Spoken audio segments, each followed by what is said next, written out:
Hey, what's going on? Ryan here with Intersection Records, and we're reviewing the brand new album by Deep Purple, their 23rd studio record, produced by Bob Ezrin. It's called Equals One.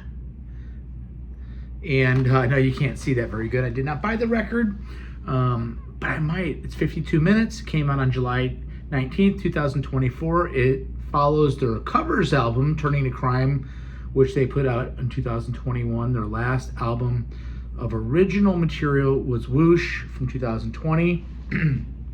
Steve Morse has left after 30 years in the band, replaced by the great Simon McBride. There's been some singles that have been released over time. They've been touring as they always do.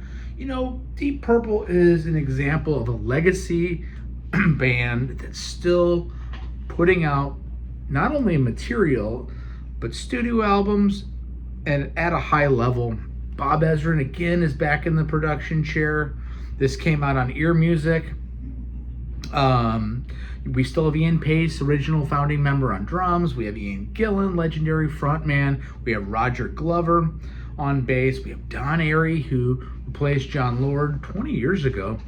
And Simon McBride, who really brings back some punch, some grit, some balls, some 70s vibrato, some finger flashing brilliance. Not as proggy maybe as Steve Morse. Really what the band needs. I want to see these guys with him live. We're going to go through this thing song by song. You know, it opens up with Show Me, high energy, full bombastic. The production, I was listening to this several times. You get in the car and just really absorbs you. The production by Bob Ezrin is fantastic. Airey and McBride, Don Airey and Simon McBride take this album over. There's lots of different solos, lots of interludes. There's a call and response from the 222 mark to the 309 mark that's so cool, where Airey's doing something, then McBride, then Airey. Sounds alive. A bit on the side is the next song, A Bit on the Side. Brooding, powerful, full flight, Deep Purple. McBride is just a tone master on guitar. Glover and Pace really set the pace, and you know, they're locked in as a rhythm section for Airey and McBride and Gillan to dance over. Sharpshooters next. Gillan sounds up for the challenge on this record. One thing I'll say about the record, maybe there's too many lyrics, maybe there's too much singing. You have such a great core band, and you know, my biggest thing about Deep Purple and the Gillan era has always been, you know, some of the lyrics I don't necessarily like, and sometimes on this album he sings too much, to be honest.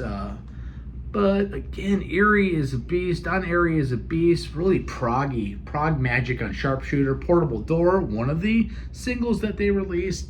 Classic Deep Purple feel. Gripping power.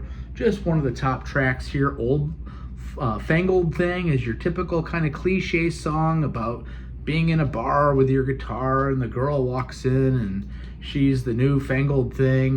The cliches work here though. It's fun. You know, Ian Gillan's never been afraid to make fun of himself, self-deprecate, be a little corny, but he works because he does it with a wink and a glimmer in his eye, and it's really good here on that.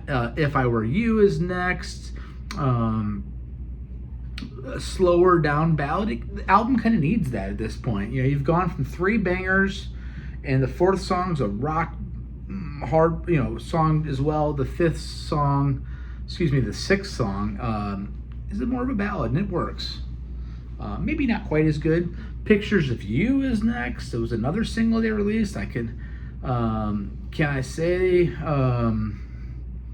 you know, the music is just incredible. Again, is there too much singing? A lot of these songs, Ian starts in right on the one, boom, with singing, and I kind of wish the songs would breathe a little bit more. I wish there was 30 to 35% less singing on it, and that's not a hit on Gillan. I feel like you write these songs and you want to get your lyrics out and you got it all ready and it needs to be jammed in and shoehorned into these songs, when I'd rather hear the magic of Purple and then sprinkle some beautiful Gillan on top instead of jamming it all together. That's my criticism of this album.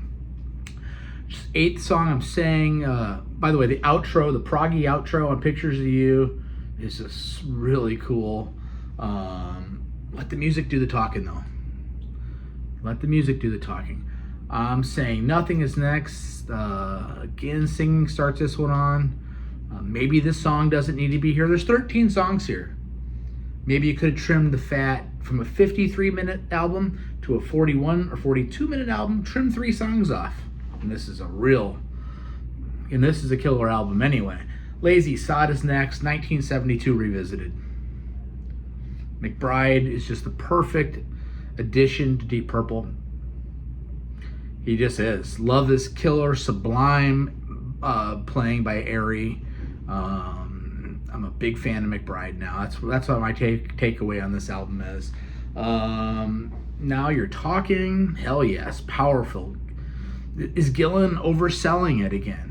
Again, is he overselling a song that's already good? We don't need, the used car guy to keep selling after the car's been sold. It feels like the deal's done, and we're still trying to push. I love the descending arpeggios. Gillan and Airy again. Just some classic Purple stuff, but doesn't sound. It sounds derivative of 70s. Sometimes in this album sounds derivative of 80s Purple, but not too much. But you go to that well because the fans love it. By the way, check out my channel, subscribe. We talk music every single day here. That's great. No More Money to Burn is next. This one really has a Perfect Strangers vibe to it. Checking Purple boxes. There's nothing wrong with checking Purple boxes. You're a band that's been around for over 50 years. And there's things that the fans like me and you guys out there want, and we're getting it on this Purple album.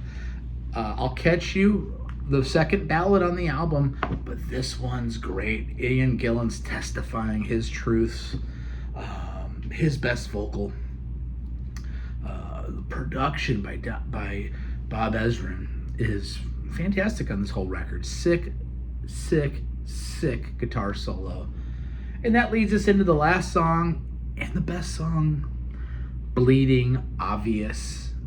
Purple meets Iron Maiden. Deep Purple meets Iron Maiden. They saved the best for last. Let's effing go. 36-minute guitar intro. Okay, the song's breathing, and it's vibing. There's a bridge that comes in that's kind of a little darker. Love this. Wish the album was more instrumental, like this song. And that being said, let's get to rating this. I'm going to give this a 4 out of 5. This is a 4 out of 5 album. It's a great album. I thought about giving it a 3.75 until it closed so strong. And I don't want to knock an album for having 3 too many songs on it.